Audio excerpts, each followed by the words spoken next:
ఒకనాడు వ్యాసమహర్షి ఆశ్రమానికి కొంతమంది వచ్చారు.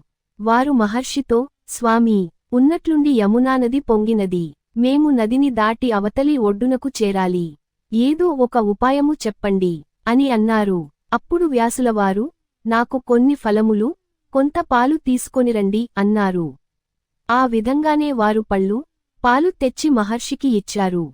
వ్యాసులవారు తృప్తిగా వాటిని భుజించారు. వారితో బాటు యమునానదీ తీరానికి వచ్చారు. వ్యాసమహర్షి, నేను ఈ క్షణందాకా ఉపవాస వ్రతమును పాటించి ఉండినట్లయితే ఈ నది మీకు దారి ఇవ్వగలదు అన్నారు.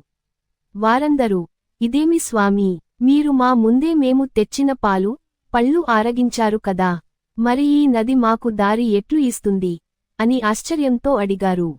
వ్యాసులవారు నవ్వుతూ, వాటిని నేను ఆరగించలేదు. వాటిని కృష్ణార్పణం అని స్వీకరించాను. నేను శరీరాన్ని కాదు, ఈ దేహం, నా దేహం మాత్రమే స్వీకరించింది దేహి అన్నారు. యమునానది దారి ఇచ్చింది. నదిని దాటవలసినవారు వ్యాసుని స్మరిస్తూ క్షేమంగా ఒడ్డు చేరారు. మనము ఏది భుజించినా, ఏది త్రాగినా మనలో ఉన్న ఆత్మస్వరూపునికి నివేదన చేస్తున్నాము అనే విశ్వాసం ప్రధానం.